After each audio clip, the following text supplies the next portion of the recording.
good. The bandwidth and stuff looks normal. The ultra-one bandwidth normal, and on down the residual looks about a half a foot per second residual in the air. APU's all secured nominally. We're down through ATM vertical door closing. They all closed up and locked, looking good.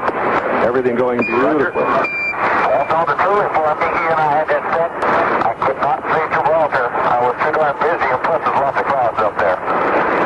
Roger. That was Bob Crippen on the line to Capcom Dan Brandenstein. When you hear the word nominal, that means everything. Engines are stowed now. Everything went off as scheduled.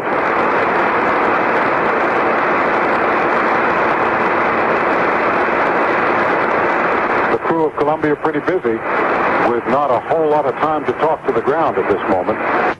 Go for ohms 2. That means they will not be returning on the first orbit. Houston, your goal for nominal ohms 2.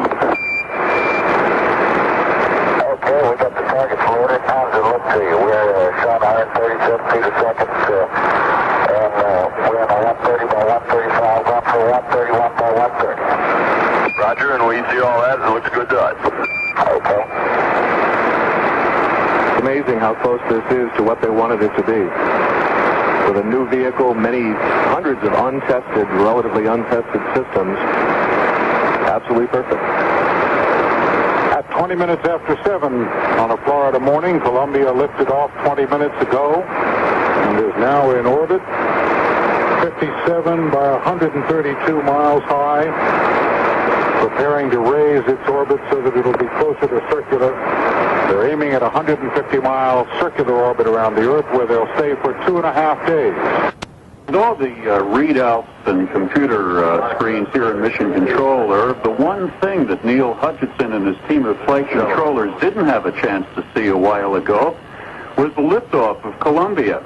Well, a few seconds ago, NASA replayed the pictures of the liftoff, and it brought the flight controllers to their feet. It's amazing how quickly these controllers have settled into the routine of space flight, and so far, everything here in Mission Control looks just fine. Irv? Chuck, looking around the room, what exactly is there, who is there, and what does it look like? Well, our Chris Pratt, the director of the Johnson Space Flight Center, is in the flight control area right now. Neil Hutchinson is standing on his feet by his console. As a matter of fact, Neil Hutchinson is so calm, he just reached into his pocket a few seconds ago, pulled out some change, and asked someone to go get him a Coke. Chuck, as I remember the location, there are some screens up ahead in which the flight is being plotted. Can you tell whether they've completed their pass over Northeast Africa? Well, Irv, they're just about to come out of their African pass. We are looking at a computer printout of the location of the Columbia.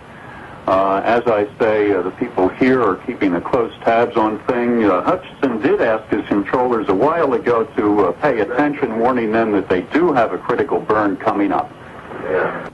They're making communication checks in the background, as you can see. They're preparing to pick up an acquisition of signal about 5-6 minutes from now from the Indian Ocean tracking station. They're in one of their LOS, or loss of signal periods. John Young saying what a view. Bob Crippen saying he would recommend people to fly this machine, he said. He certainly recommends it. And the flight has just gone magnificently so far. Their first ohms engine burn, their orbital maneuvering system burn, was just almost letter perfect. And NASA breaks it down to so many milliseconds and millifeet that it's just rather incredible that they can be right on this line. As my colleague John Lyon said earlier, this is a new system, and although it has been tested out and over again on the ground, and it has several built-in redundancies, it's simply amazing how this equipment works, and The men have been waiting to fly this machine for a year now. The crew has been ready. There have been delays, as we all know, much publicized delays in getting the equipment ready, but the equipment is ready. We had some frustration 2 mornings ago out here. Everything was ready to go, and a computer problem popped up that they were not expecting. They decided to take no chances. They scrubbed the launch for 2 days and let us slip by until this morning. Everything was fine with the computers. That was all figured out perfectly, ready to go. And we launched this morning with a magnificent launch under a magnificent sunrise, a bright sunrise, and the fire under the tail of that orbiter was brighter than the bright sun when it went up. About 3 minutes, well, actually about 2 minutes away from their second orbital maneuvering system burn. This will be the maneuver to place the Columbia in a more circular orbit, as a matter of fact, Wayne. This is the final one, Ben. Once they get into that orbit, then they can go about the business they need to take care of. Something that might be interesting to mention about the external tanks, that of course were jettisoned into the Indian Ocean and of course now being picked up and will be brought back to be reused. They were purposely placed in that particular part of the Indian Ocean south of Australia for a particular reason, primarily because of the experience of and the NASA folks wanted to make really sure that there was no possibility at all, and so they directly planned the route, so that these external tanks would definitely fall in the water this time. I would be interested to know. It would be interesting to know if indeed they've been able to accomplish the recovery of the booster rockets by now. We haven't heard on that. Maybe we can find out here in a few minutes. We're again just a few minutes away. Or actually, should be starting that maneuvering system burn in just a moment. They will be apparently out of the situation, out of the contact with the Columbia when that burn does come. It is rather interesting because Bob Crippen. Let's go to launch control now first.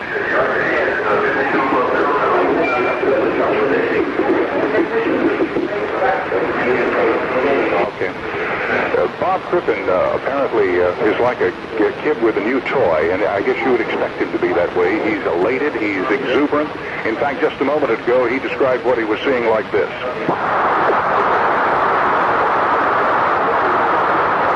And Columbia, we don't have any S-band yet. We're talking UHF. Okay, we reach around clear. UHF certainly sounds good. Yeah, it sure does.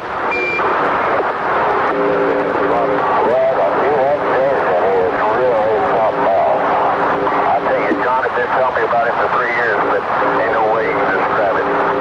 That's what he has to say about it. John's been telling me about it for 3 years, but there ain't no way he can describe it. And I guess that's about the size of it, too. Oh, I'm sure for John Young, though, it's an experience. He's been on the moon, so obviously he's no rookie at this. But obviously this is a whole new type of flight and a completely different kind of operation.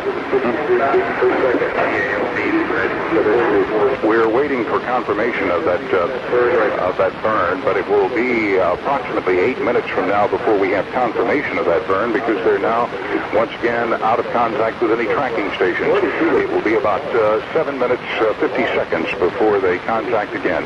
I'm Ben Baldwin with Wayne Dolcifino. We're repeating the Columbia should be in its assigned orbit now. We'll be back in a few minutes to let you know that everything went fine, as I'm sure it will. I'm Ben Baldwin with Wayne Dolcifino from the Johnson Space Center.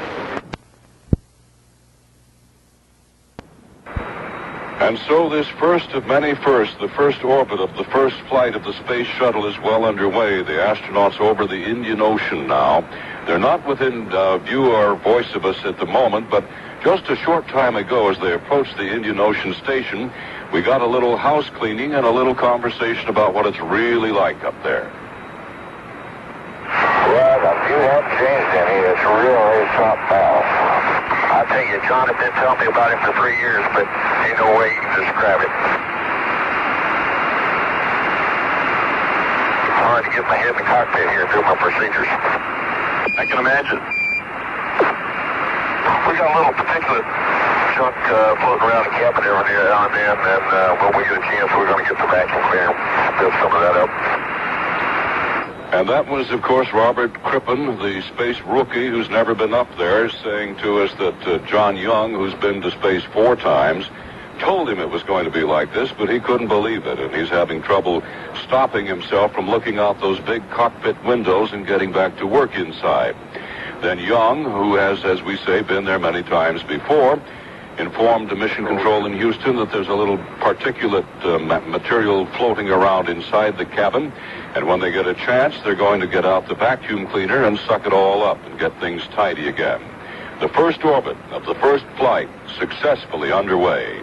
This is Reed Collins, CBS News, Kennedy Space Center.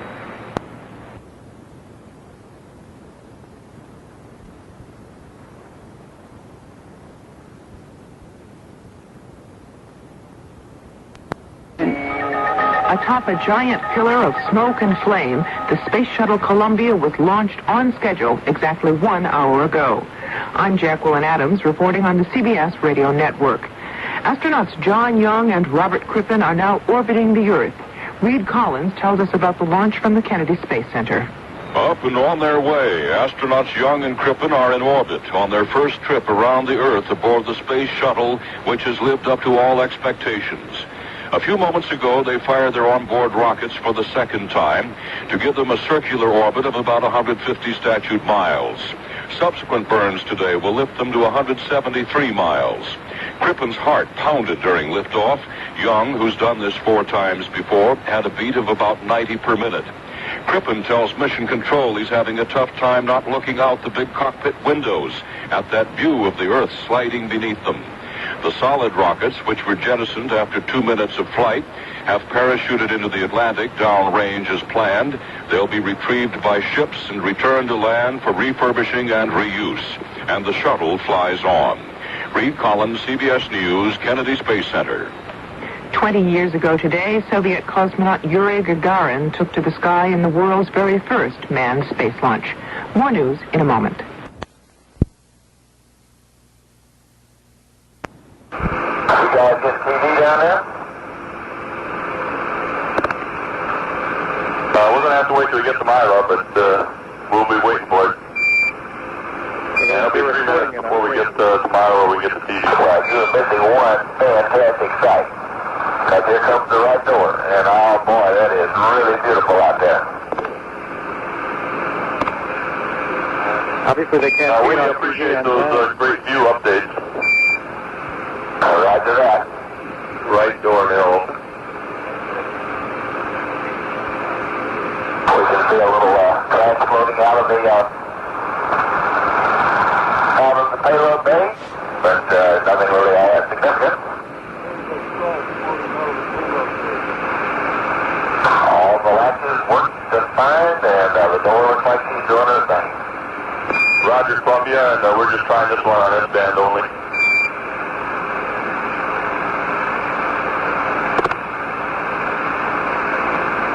As you can hear, the door is open successfully, and they... Columbia, we'd like a voice check on air ground 1 only, please.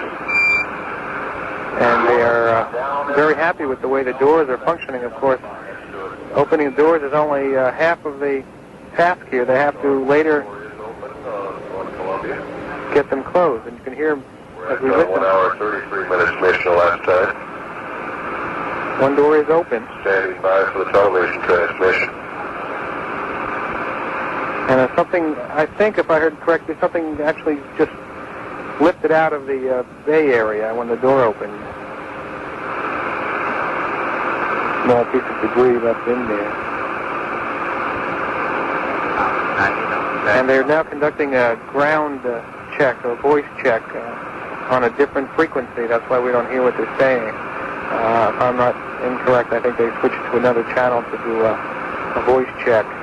But they have one of the doors open. Now they have to get the other door open, and then they have these, if you can picture what a bay door, a bomb bay door looks like on a bomber, but it's upside down. It's on top of the plane, the bomber, instead of on the bottom. These are huge bay doors. The size is as long as a Greyhound bus. These doors open like long curved shelves. They open out one at a time, And then on the inside of the doors, there are sort of little panels that fit the contour of the door. Jeff Hoffman might want to confirm what I'm saying and talk about how these fit right in there. You say it beautifully, Ira. That's exactly what they're supposed to do. I might mention on a commentary on the air-to-ground conversation that we just heard, the other significant event was the call to go for verniers. They have 44 attitude control jets to use in orbit to maintain their pointing position. 38 of those are what they call the large primary reaction control system with 850 pounds of thrust each. They use a rather significant amount of propellant. Okay, I just got the right door closed. All that came back nice. We're getting ready to let it back up. Roger. And getting the door closed is something they have to do, of course. Is there any way they could... Yes, go ahead. Ira, this is Neil Conan at Edwards. We just saw a television picture here on the closed circuit NASA of the bay doors there. General Yeager, we saw something floating up in there? Yeah, it looked like an O-ring. A what? Looked like an O-ring floating and flopping out. In fact, when he mentioned quite a bit of debris going out of the bomb bay, that's amusing because somebody always leaves something laying around In the shuttle itself, and it just floated right on out? Yes. And what's an O-ring used for? Well, it's probably a surplus O-ring, but it just resembled an O-ring. It may have not have been, of course. It just could have been a gasket. There goes something else floating, as you can see towards the top of the picture. But we're lucky to be... Yeah, go ahead, Jeff. No, go ahead, General. We're lucky to be... Are you watching that picture that I am? Yeah, this is Ira Plato. We saw the same thing float out that you did. It was a roundish object, and then there was a flattish, looks like a paper-like type of piece that floated out also. You'll see a large piece of paper, looks like floating down towards the right-hand corner of the bay there now. I guess the workmen, no matter where they work, whether in shuttles or in your backyard or in your basement, they always leave things lying around. Yeah. With past spacecraft, the procedure has been to turn the spacecraft upside down before it was ready to fly, make sure that everything had been shaken out. But you can't really do that with the shuttle once they've put it together.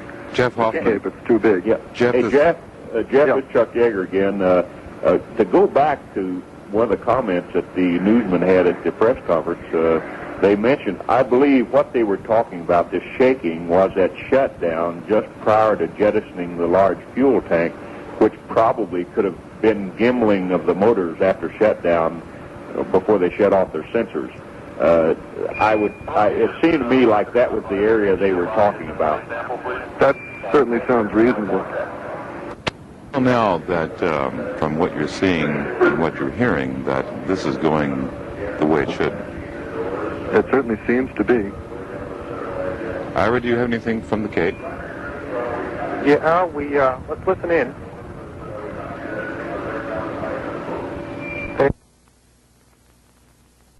Be going okay with at least one of the doors. Now they'll have to try the other door. There are no... Houston, all of the centerline latches are released now. Now they're going to... Columbia, Houston, we'd like the DFI to stop until we figure out what the problem is. I'm sorry, Dan. Say that one again. Roger, on that DFI recorder, we'd like it to stop until we figure out what the problem is. I think they're having a problem of latching the door closed. It's closed okay, but I don't think it has seated enough that the latches can re-shut the door. Jeff, did you hear anything on that? If you're referring to the DFI recorder problem they just talked about, that's referring to the flight instrumentation and not to the latches themselves. No, I heard the astronaut before this one was talking about the door closed fine, but there was a problem in its sealing. They may have corrected that. Okay, I missed that. But now they are going to open the left side and see if that opens and closes properly. And then is there any contingency at all, Jeff, for mean, what happens? Do we have to bite the bullet, as they say, if the door doesn't close and come back, and or will the astronauts be lost? What happens at that point? It's not clear to me how you could get in a situation where you couldn't close the door, given the ability that they have to go out with their spacesuits. They can really, they've got hacksaws, wire cutters, anything you need, I think, to close the door and come home, or at least pull it enough closed so that they could get through re-entry. Is there a reason for having the TV camera where it is, or a reason to take pictures of it and show it down to Earth? Yeah, the engineers want to be able to get an idea of the alignment of the latches to make sure that the doors are closing properly. And Jeff, this is Chuck Yeager again. During re-entry, even I think they could live with a small crack because of the attitude at which the vehicle comes in. It's in a pretty stagnant area behind. All it's hot, I know, but it's not exposed to any high velocity. Right. That's why I was trying to say that they would be able to get it closed far enough so that at least they could come back home. Television again on the Madrid pad. Jeff, this is Neil Conan at Edwards. I would just want to ask you that if they can open and close this other door properly, apparently they've succeeded with one already, at that point, how much of what they set out to do have they accomplished? Well, I'd say probably about 50%, and they've just got to come home.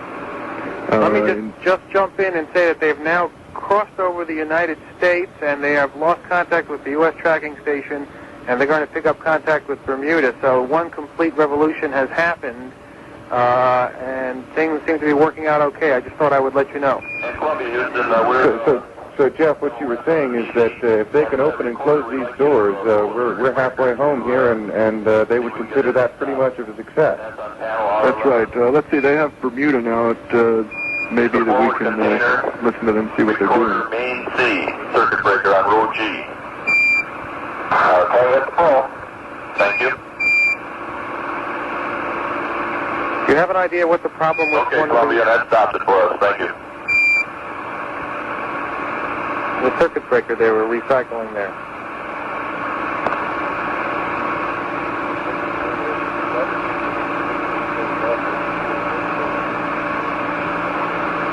Well, we'll wait to hear what the control center says. Columbia, Houston, we got the variable parameter in, so the CRT is yours again. Roger that.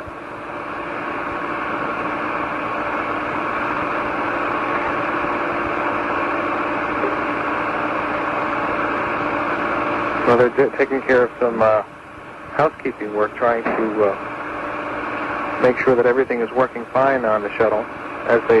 We have no confirmation that they have opened the left bay door yet. I didn't hear anything about that.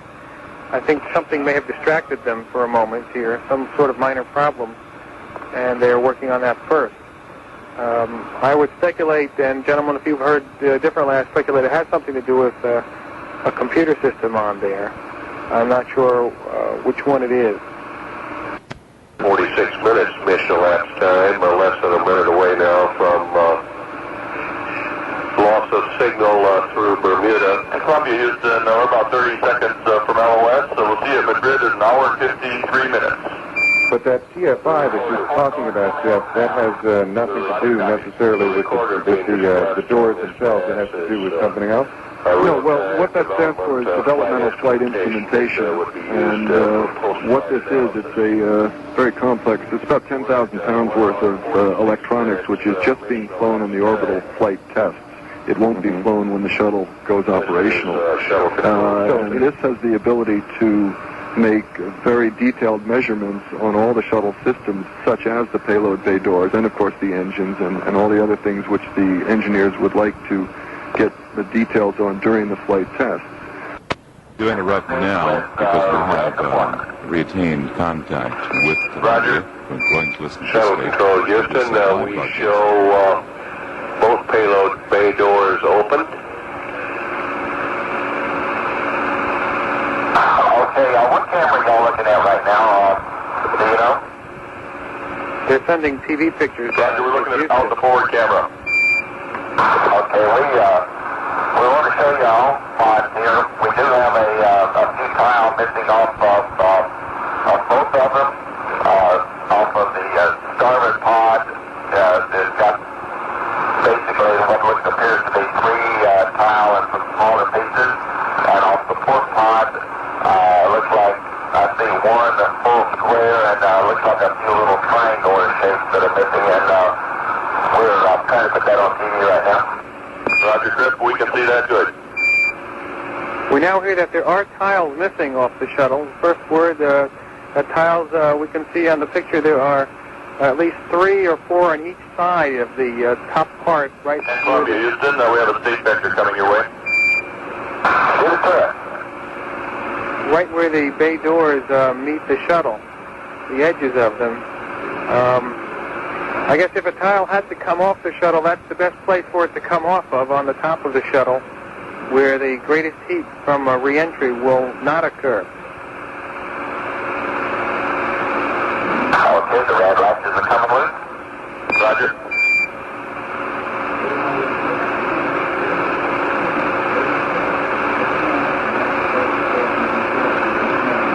Of course, there's no way of looking under the shuttle with this camera and seeing if there are any tiles missing from the underneath side. Jeff, would you surmise that they might go out and look for some tiles missing underneath? I don't know if there's much point in doing that because there's nothing that they can do about it, even if the tiles are missing. There's no capability on board to repair the tiles. Jeff, did you just see that very large oblong piece of equipment go out behind the shuttle just a few seconds ago? It's very interesting to know what all that stuff is that's floating around. Yeah, I hope it's not pieces off the bottom. Okay, the reds are coming out. These workers are like most workers, it's the receipt. Well, I've seen some pictures of the debris that's fallen out of previous space capsules when they've shaken them upside down, so it's not too surprising that they see things floating out of the payload bay. Does the loss of this... let's listen to the... We're 30 seconds from LOS. We'll see you at the Indy at 2+12. Okay, we'll see you there. And the radiators look good. Radiators are deployed right on time. The radiators now are successfully deployed. Young also reported that the tiles on the wing their wings appeared to be intact. Okay, we are at this point at loss of signal from this particular transmission. And Jeff, we can get back to this later. We're talking with astronaut Jeff Hoffman in Houston. We can get back to speculating about this problem with the missing tiles. There are 30,000 silica tiles on the aircraft.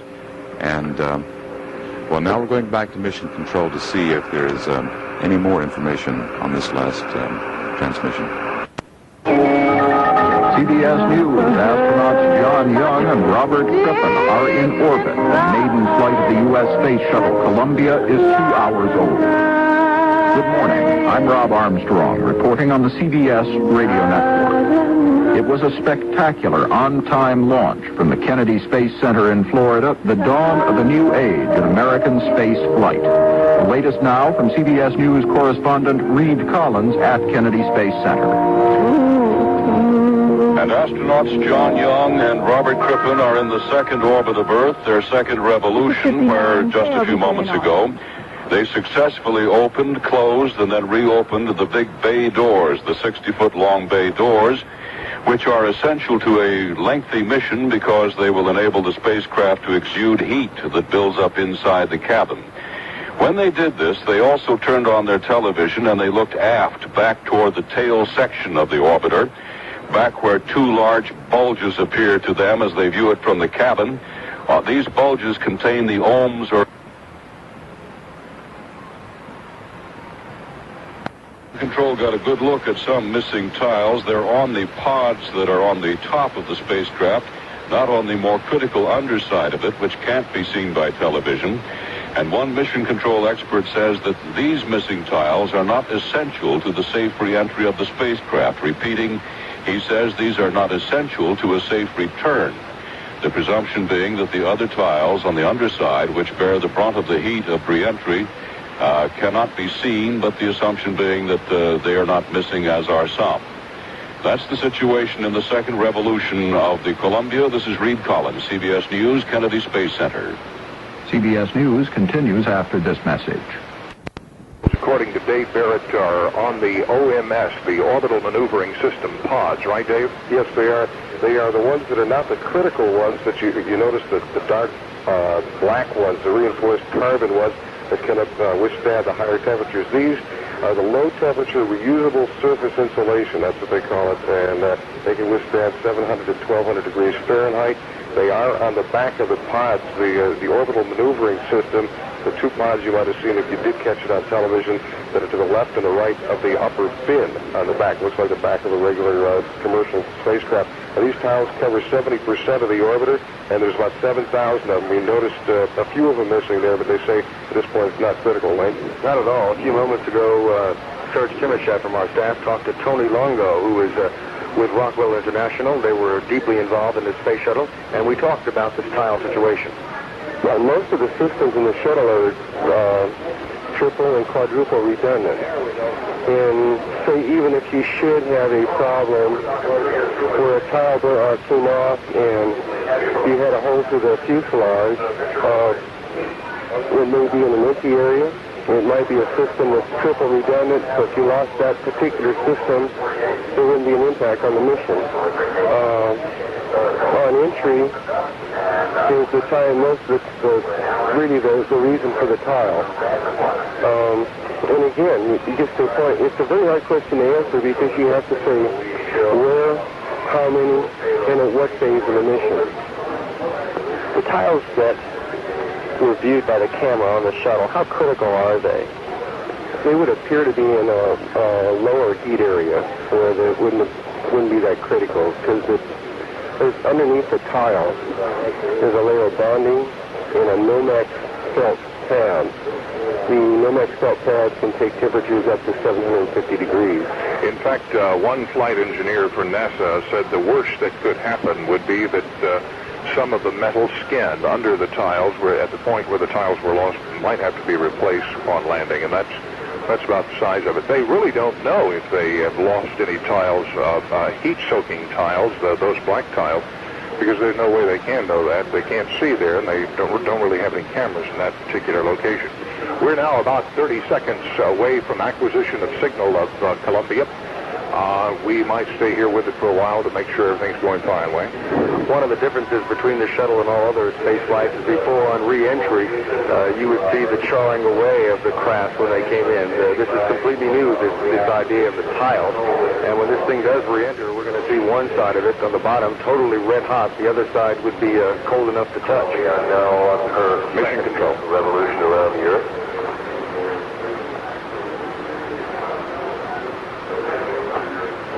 On the east coast of Africa, should have signal.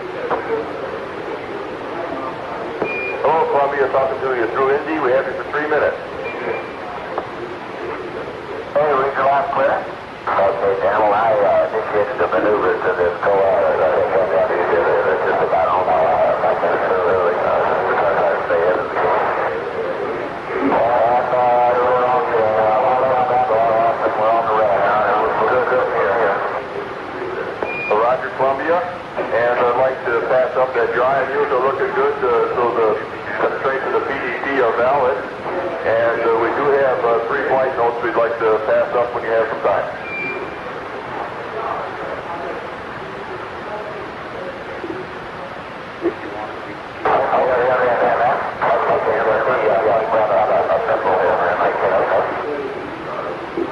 Roger, we'd like you to go to panel 14 and 15 and check for some status for us and give you a call when you get there.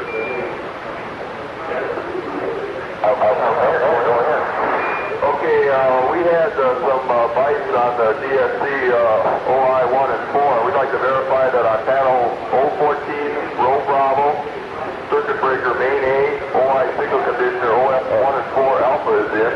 All right, Dave, I think that was the DFI. They were talking about that other instrumentation. They're just clarifying that something about the circuit breakers earlier. That was no problem. They cleared that up right at the beginning here of the television broadcast. Then the NASA officials mentioned that system has been on just about every other type of new aircraft. It was on the B-1 bomber the first time it went out. They put it on new submarines the first time. Basically just a testing tape recorder, so when they come back on these missions, these first missions, they can go back and look at the stress on the various parts of the aircraft, or the craft, or on the various temperatures on the craft. But they used it before. Yeah, they're just now, just about going, passing over the southern tip of Africa into the Indian Ocean about now. Again, a few tiles missing from the orbital maneuvering system pod on the what would normally be the top portion of the craft. It is not that portion that is critical for re-entry. It is not the heat-soaking tiles that we've heard so much about either. But at this point, they don't seem too concerned, overly concerned about it. We got about 25 minutes left in this orbit, Ben. Then we go into orbit 3, and then we're going to have this inertial measurement tracking correction.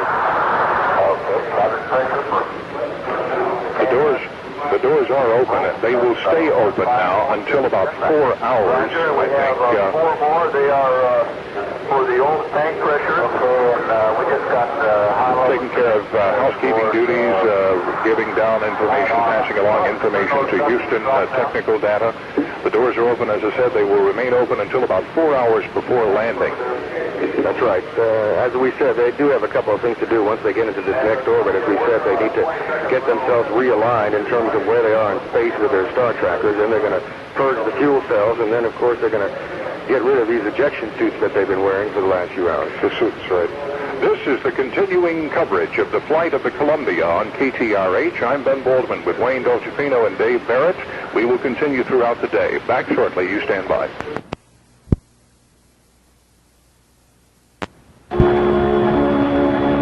NBC News.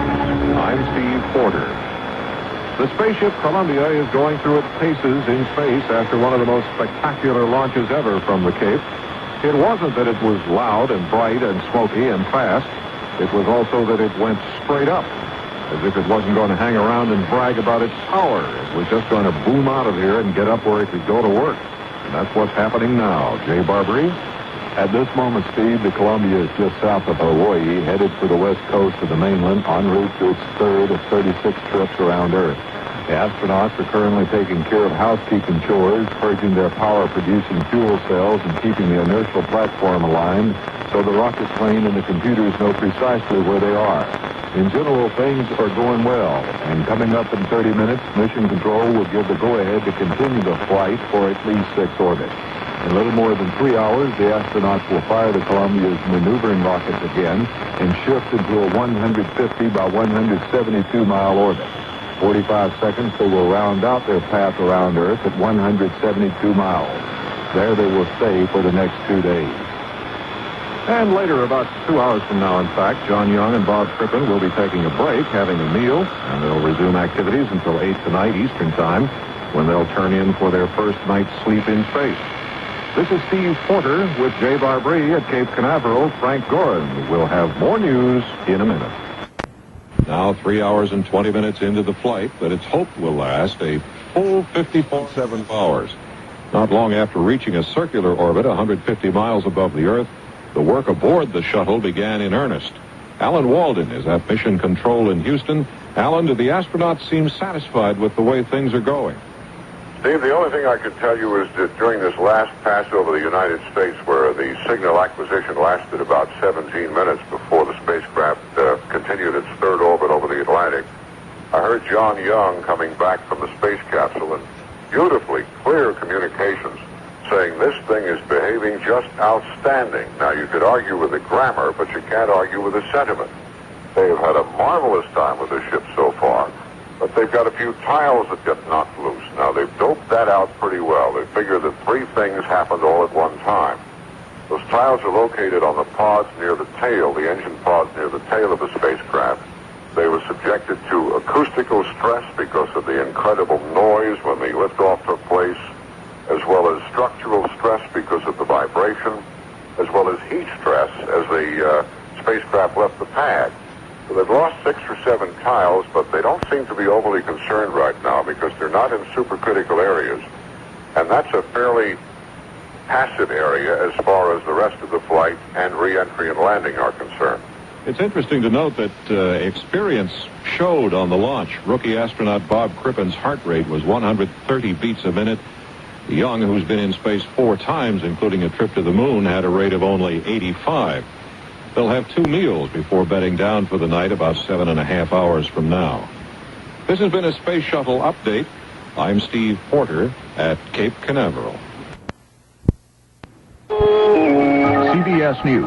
This thing is just performing just outstanding. The voice of Commander John Young describing the flight of the U.S. Space Shuttle Columbia. Good morning. I'm Rob Armstrong, reporting on the CBS Radio Network.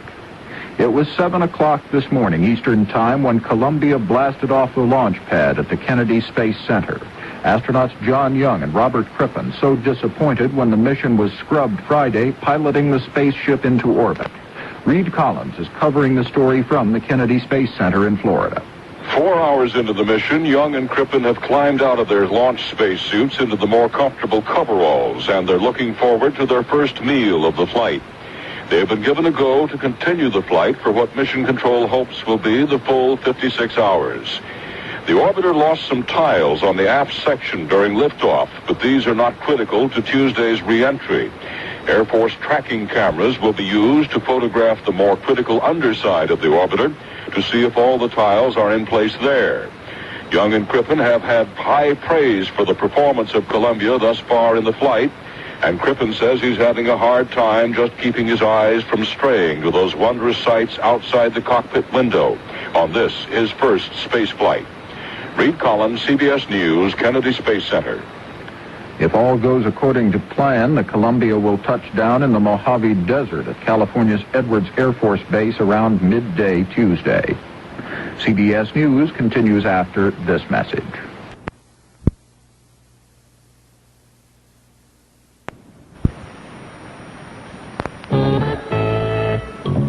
This is a Space Shuttle update. I'm Steve Porter at Cape Canaveral.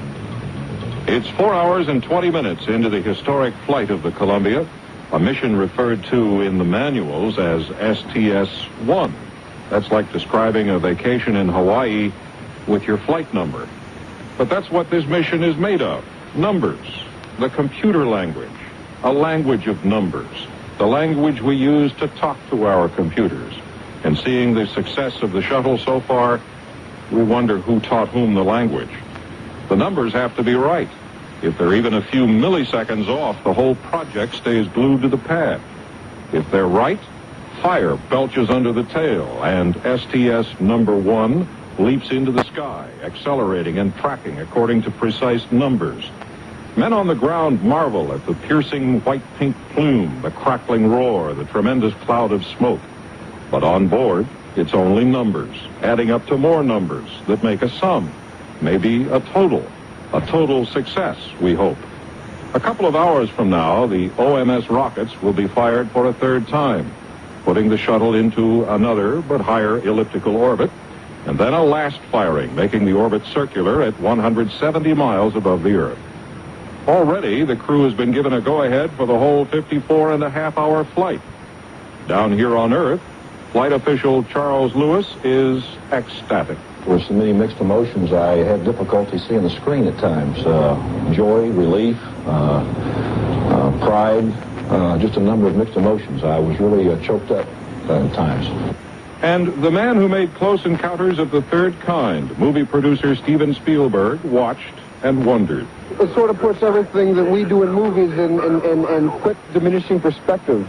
It was a remarkable experience. This has been a Space Shuttle update. I'm Steve Porter, NBC News, Cape Canaveral.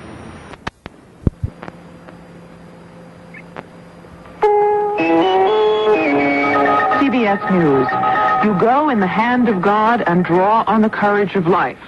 With those words from President Reagan, astronauts John Young and Robert Crippen took off this morning aboard the Space Shuttle Columbia. I'm Jacqueline Adams, reporting on the CBS Radio Network. Unlike Friday, the final few hours of the Columbia's countdown were nearly flawless. But once the astronauts were orbiting the Earth, they noticed a few heat-resistant tiles missing from the spacecraft's surface. Steve Young has the latest information from the Johnson Space Center in Houston. Skylab astronaut Jack Lousmo, who is expected to fly the space shuttle in the near future, says astronauts Young and Crippen have successfully completed what Lousmo calls the Big Four.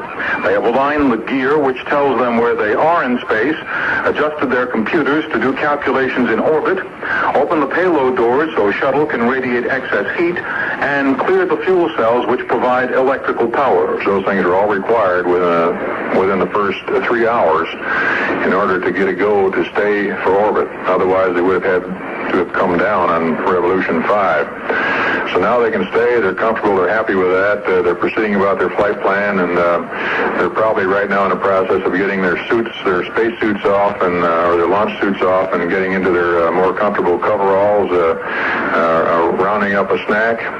The space agency says the few tiles which came off during launch are not in a heat-critical area. We may learn more during a change of shift news conference within the hour. Steve Young, CBS News, Johnson Space Center, Houston. The Columbia is expected to land at Edwards Air Force Base in California on Tuesday. More news in a moment.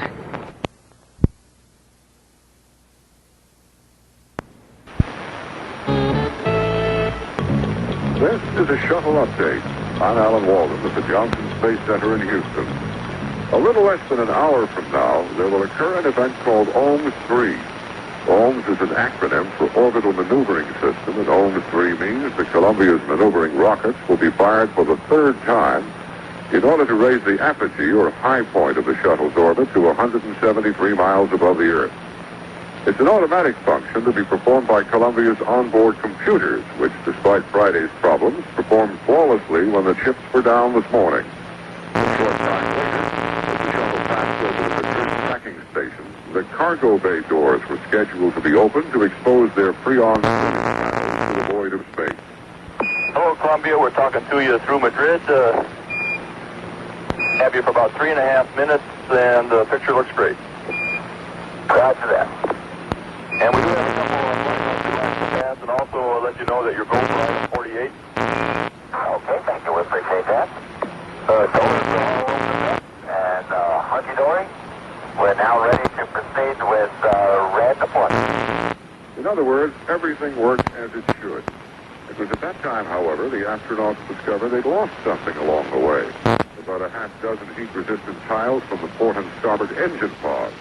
The tiles apparently came loose during the bone-jarring vibration of liftoff, compounded by heat and harmonics.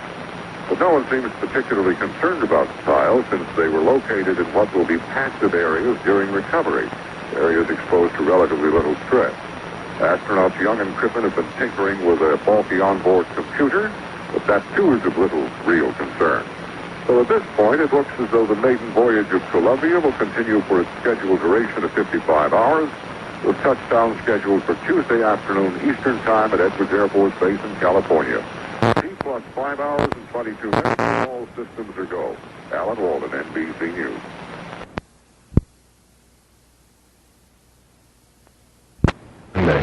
You're right now listening to KTRH in Houston. It's AM 740, and we're going to CBS News. CBS News. The astronauts get the go-ahead for the full mission.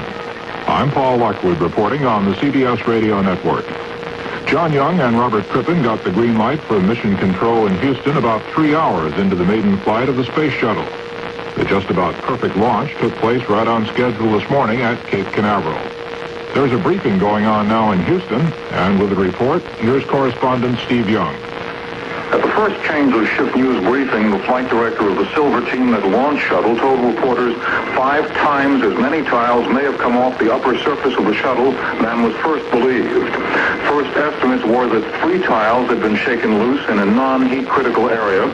NASA now believes that 9 tiles are missing from the starboard side of the pod surrounding the orbital maneuvering system engine, and between 4 and 6 tiles from the pod on the port side.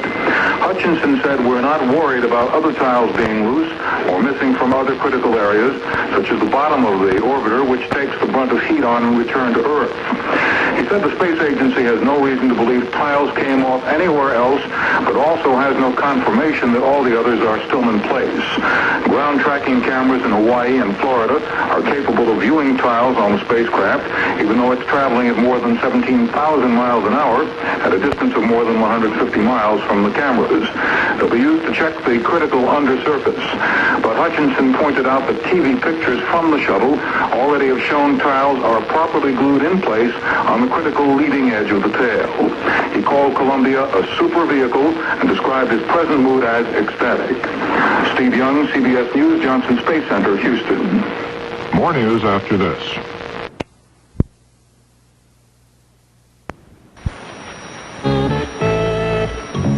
This is a shuttle update. I'm Alan Walden at the Johnson Space Center in Houston. It's been near perfect to this point. At precisely 7 o'clock Eastern Time this morning, the spaceship Columbia, with astronauts John Young and Bob Crippen aboard, rode a brighter-than-daylight pillar of fire into the sky over Cape Canaveral, and just a few minutes later, they were in orbit inside the biggest and most sophisticated manned space vehicle ever sent aloft. When the time came to open the cargo bay doors and expose the critical Freon cooling panels to space, the doors opened and closed precisely on cue. At one point, Spacecraft Commander John Young told one of the tracking stations, "This machine handles just beautiful. And while you might quarrel with the grammar, you surely can't quarrel with the sentiment." Then about an hour and a half ago, there came the time for the launch crew to pack it in for the day. We certainly enjoyed getting you up there. You've been reporting the great view you had, but we played the tape back, and it was beautiful going up. So you have to look forward to seeing that. And we'll see you in the morning. The briefing will have you over the dates at 4+36. And today was no different. That routine was followed here today. Flight Director Neil Hutchinson, Deputy Director of Operations Gene Krantz, and Jim Smith, an expert on the spacecraft's heat-resistant tiles, took the stand to answer the media's questions, most of which concerned the loss of about a dozen tiles during liftoff. The expert's conclusion, no problem, not for the remainder of the mission and not for re-entry, because of the non-critical areas from which the tiles came loose. Apparently, there was a combination of effects which knocked those tiles loose. This spacecraft sat a lot lower down on the pad than previous generation space vehicles, and the combination of harmonics and vibration and heat just knocked the tiles off the spacecraft, but they're not expected to present a problem for the future. T+6 hours and 22 minutes, and all systems are still go. This is Alan Walden, NBC News at the Johnson Space Center in Houston. The Space Shuttle Columbia is in orbit, though some of its heat-resistant tiles shook loose. But NASA says the missing pieces will not pose a hazard to the ship or its crew. I'm Charles Osgood reporting on the CBS Radio Network. The Columbia lifted off shortly after 7 a.m. Eastern Time, but it soon became clear that some of the insulation tiles on the craft's pods had come off. At a briefing this afternoon at the Johnson Space Center, NASA officials said they now believe 15 tiles are missing. That led CBS News correspondent Morton Dean to ask Flight Director Neil Hutchinson how NASA can be certain the Columbia is safe. How would anybody know whether to be positive or negative about some of the more critical tiles coming off? There is no real way of telling whether they're on or off, is there? Well, for example, the cameras scanned up a very critical area, which is the leading edge of that vertical tail, and they were all in place. The crew did comment about seeing the leading edge of the wing looked all in place, and of course, we think we've got a good design here, Mort. I mean, we wouldn't have put it up if we thought anything was going to come off, and we're going to understand why these guys came off, and I think, I just personally am not worried about it. One of the benefits of the Space Shuttle project is that for the first time, the $25 million rocket boosters can be recovered and reused. The boosters hit the Atlantic Ocean just 18 miles away from the recovery ships, the Freedom and the Liberty, and the boosters' parachutes have already been retrieved. More news in a moment.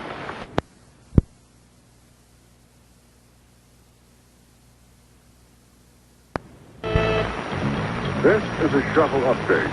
I'm Alan Walden at the Johnson Space Center in Houston. If go is the most welcome word among aerospace officials today, the least welcome word is tiles. At a Houston News Conference less than an hour ago, Flight Director Neil Hutchinson and two colleagues were bombarded with questions about the loss of more than a dozen of the heat-resistant tiles from the port and starboard engine pods of the spaceship Columbia. The tiles apparently came loose through a combination of vibration, harmonics, and heat during and shortly after liftoff this morning. At one point, Flight Director Hutchinson was asked why the astronauts didn't have the capability to fix or replace the tiles while in orbit. As far as taking a tile repair kit, as a lot of you are aware, at one time we were considering that, and as a matter of fact, went to the extent that we started to get one ready. We stopped work on it quite some time ago, and I am still, and I'm sure everybody in the program is still comfortable with that decision. We stopped work on the tile repair kit because we felt that the procedures and techniques we had to densify the tiles, to proof test them, and to verify that we had a good integrity on the whole thermal protection system gave us the confidence that we could not carry that tile repair kit. And I want to say it again, but I don't think that confidence is any less now than it was before we took off. That obviously was Hutchinson's way of saying the missing tiles pose no danger to the astronauts for the mission or preparation for future missions. The only other problems encountered so far, neither of them serious, involve an onboard recorder which defies attempts to turn it off, and some communications blackouts. But the computers, which caused so much angst on Friday, have been performing absolutely perfectly. No problems there. T plus 6 hours and 20 minutes, and all systems are still go. Alan Walden, NBC News, at the Johnson Space Center in Houston. This is Shuttle Update. I'm Alan Walden at the Johnson Space Center in Houston. An OFI recorder that won't shut down, a few failed attempts at communication between the spacecraft and its tracking stations on terra firma, those are the kinds of pesky problems being dealt with right now as Columbia sails through her 6th orbit of the Earth. First of all, what the heck is an OFI recorder? OFI stands for Operational Flight Instrumentation. The uncooperative recorder is, therefore, a gadget which records some of the data from the mission. As for the communications problems, they only seem to occur when the antennae are pointed in the wrong direction. So already, Flight Director Neil Hutchinson and his fellows are looking ahead to what must be done tomorrow. Got some RCS DTOs, a couple 3 test burns tomorrow. We're going to practice getting the suits on and off in 0G. And primarily, those are the big things. Checking the autopilot and the flight control system, some RCS tests, the suit donning, and probably the biggest thing that the whole world is doing is finding out how this vehicle performs from a long-term thermal standpoint. Remember, Hutchinson reminded a change of shift briefing, we are dealing with a brand new type of spacecraft, and it's going to take some time to work out all the bugs, minor though they may be. There is, of course, the tile problem, but is it really a problem? Space officials don't think so. They point out that the dozen or so heat-resistant tiles jarred loose during liftoff this morning by vibration and heat are on the upper portion of the port and starboard wing pods, areas that will be subject to relatively little stress during re-entry on Tuesday. T plus 7 hours and 22 minutes, and all systems are go. Alan Walden, NBC News, at the Johnson Space Center in Houston.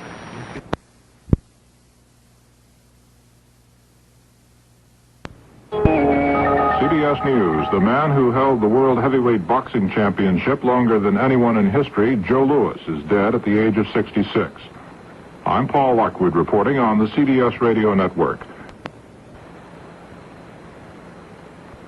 The Space Shuttle Columbia has completed 6 orbits of the Earth, and astronauts Crippen and Young took time out for an in-flight snack. NASA officials say there have been some minor problems with communications and a flight data recorder, but it was another problem that caused some concern shortly after the launch this morning. David Dow reports from Edwards Air Force Base, where the astronauts are to land on Tuesday. As Columbia blasted into orbit this morning, it lost at least 13 heat-resisting tiles from the engine pods in the rear of the spacecraft. More than 30,000 such tiles cover Columbia, and under questioning by reporters, NASA's Neil Hutchinson insisted the loss of the tail tiles isn't critical. Now, is there any chance at all that this problem with the tile would shorten the full 54 hours? No, absolutely not. I can't imagine it. What is the worst possible thing that could happen, in your estimation, during re-entry as a result of this tile loss? Nothing.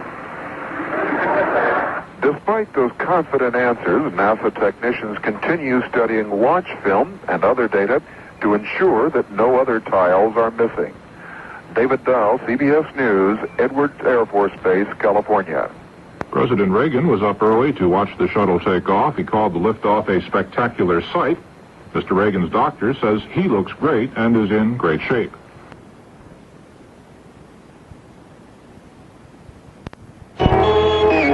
CBS News. The Space Shuttle Columbia continues to orbit the Earth in good shape despite a few missing heat-resistant tiles. I'm George Herman, reporting on the CBS Radio Network. Columbia reported in by radio and television a trifle over half an hour ago. Steve Young reports from Houston. During a broadcast transmission from the orbiter Columbia within the hour, Commander John Young gave the brand-new spaceship a grade of A+. The vehicle is just performing like a champ. It's really beautiful.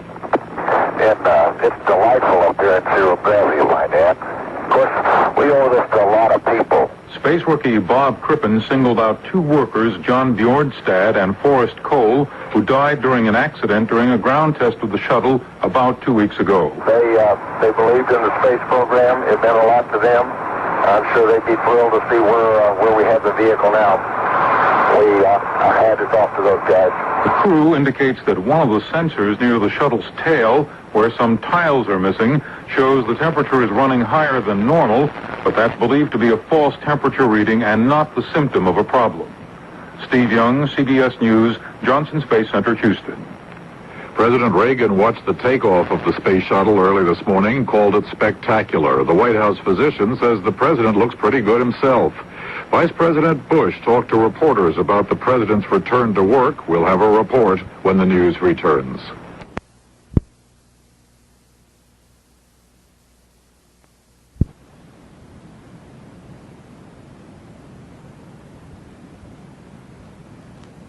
On her seventh orbit of the Earth.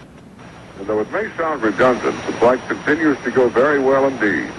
The computers which created such anxiety on Friday have been operating flawlessly.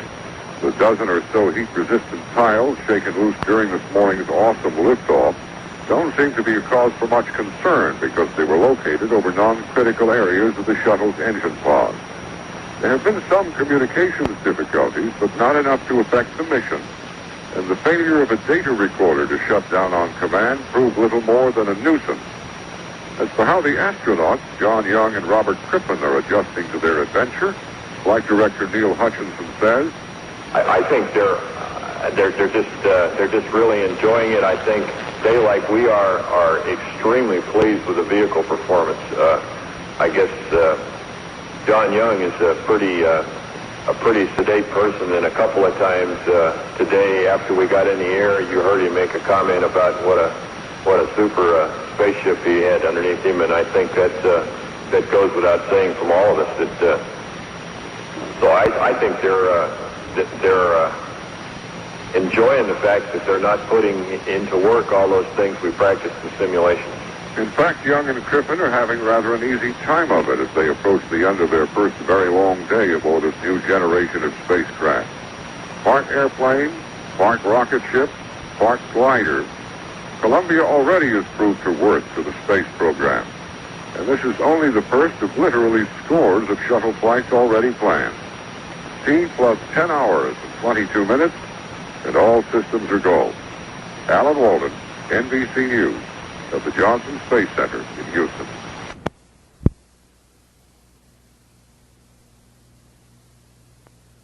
That assessment of the Columbia's performance thus far in the mission came about an hour and a half ago, or 9.5 hours into the flight.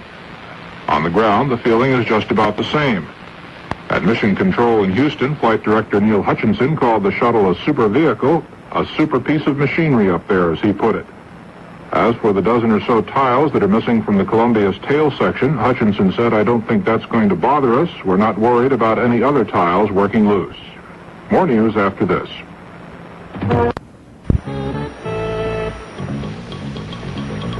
This is a shuttle update. I'm Dan Blackburn at Edwards Air Force Base.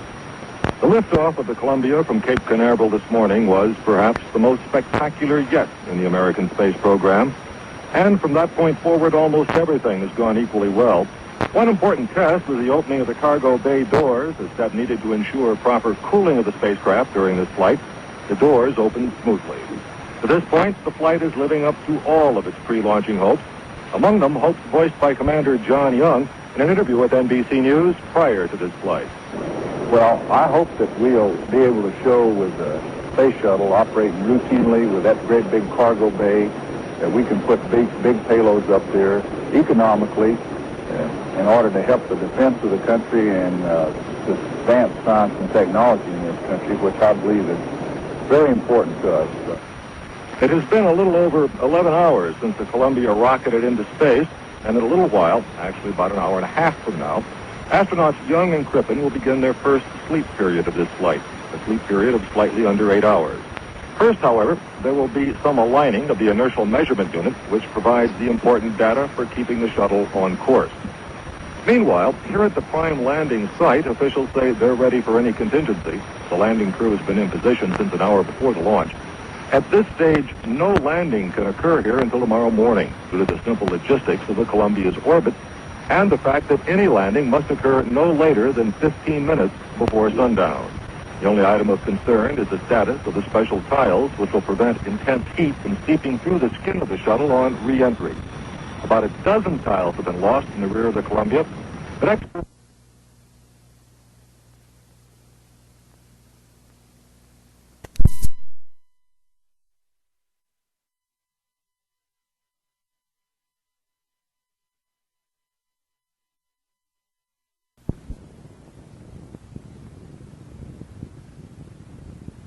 It was a perfect liftoff this morning, and NASA gave astronauts John Young and Robert Crippen the go for the full mission, 2.5 days in space. We have the latest from Steve Young.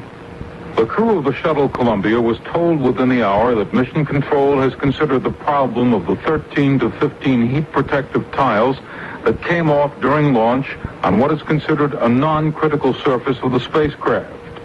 Astronauts Young and Crippen were told Johnson Space Center officials have been looking at wind tunnel data and other tests conducted here. The bottom line is that we think there's no real problem at all with the pieces of tile or tiles that seem to be missing, that we think might be missing off of the pod there, and we don't plan to make any changes to the entry flight plan because of the tile loss. Sounds good to us. We don't think it's a problem either. The shuttle has been orbiting for about half a day now. The crew scheduled to go to sleep about an hour from now. Steve Young, CBS News, Johnson Space Center, Houston. And we'll have more CBS News in a minute.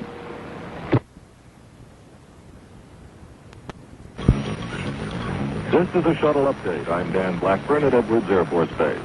Just about 40 minutes from now, 13 hours into the flight of the Columbia, astronauts John Young and Robert Crippen will begin their first sleep period, a nearly 8-hour segment of rest. The only worry which might have wrinkled their brows came from the loss of some heat tiles, the important patches which protect the Columbia and its occupants on re-entry into the Earth's atmosphere. But Mission Control in Houston relayed an analysis that, in effect, told the Columbia crew there is nothing to worry about.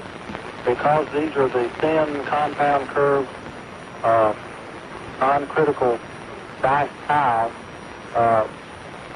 well, we feel they're not critical. The missing tile portions on the pod, we don't think will be a concern during the entry, and the structural integrity is going to be maintained. Now, they based this analysis based on the wind tunnel data that they had previously to determine the local heating and heat transfer analysis. And from this, they calculated the remaining ship surface and graphite epoxy skin temperatures. And also, they used the data from the test they made here at JSC on the ARC jet. Anyhow, the bottom line is that we think there's no real problem at all with the pieces of tile or tiles that seem to be missing, that we think might be missing off of the pod there. And we don't plan to make any changes to the entry flight plan because of the tile loss. Commander Young responded that he and Crippen don't see any problem with the tiles either. And Crippen said all those details could have been saved for a press conference. But with so many people listening in on their conversation, the same goal was accomplished anyway. Meanwhile, back on Earth, or more precisely at sea, the Columbia's 2 solid propellant booster rockets have been successfully retrieved from their splashdown in the Atlantic Ocean. Dan Blackburn, NBC News, at Edwards Air Force Base.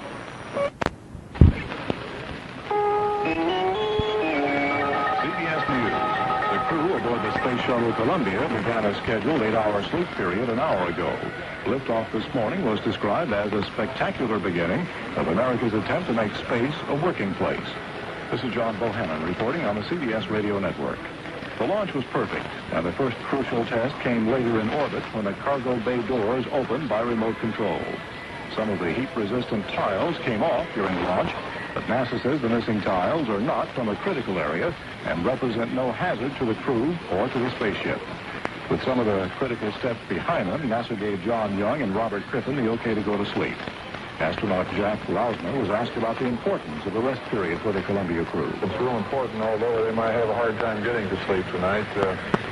They, of course, will sleep about 8 hours, but after such a busy day and so many significant events, I'm confident that they might spend a little time winding down by just looking out the window and watching the Earth go by and just marveling at its beauty. The flight of Columbia is Robert Crippen's first space flight. Being the so-called rookie on this flight, I had a thrill from the moment of liftoff all the way up to what we're doing now. It's really been super. The spacecraft has worked as advertised all the way along. A few little minor news problems, but nothing of significance. Crippen's heartbeat showed how excited he was at liftoff.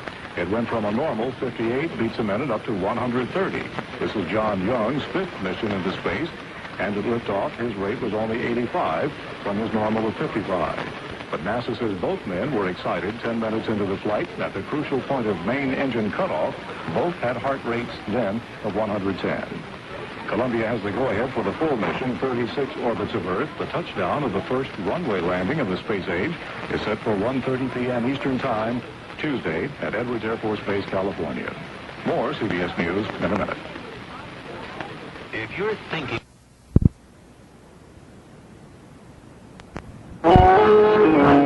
CBS News.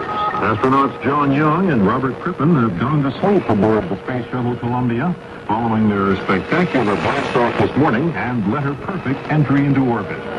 I'm Mike Stanley reporting on the CBS Radio Network. The airliner-sized reusable spaceship was designed as the harbinger of routine space travel. The precision with which Columbia was launched and sailed into orbit presented dramatic evidence that the dream took a large step toward becoming reality. 9.5 hours after liftoff, Young proclaimed the vehicle is performing just like a champ, adding, it's functioning better than anyone expected on the first flight. The astronauts went to sleep 2 hours ago, have 6 more hours of rest scheduled before being awakened to continue their test pilot chores. More news in a moment.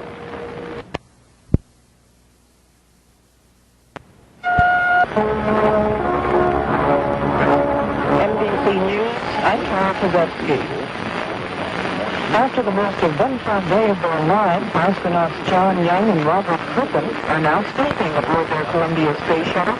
Earlier, America watched the two spacemen by television transmission doing their space chores. At the time, the shuttle was traveling 17,500 miles an hour. NBC's Sandy Gilmore says some missing cooling tiles probably won't pose much of a problem. The flight controller in charge of mission control for the 8 hours ending about an hour ago says only one tile is completely missing from the tail section of the Columbia. Chuck Lewis told reporters that the pictures he studied show that there isn't much of a problem at all. Astronauts saw one tile missing and maybe a half of another. The others appear to be tiles that were damaged but not completely missing. NASA officials say they plan no changes in the method for bringing Columbia back to Earth because of the tiles, and that so far everything is fine. Sandy Gilmore, NBC News, Houston.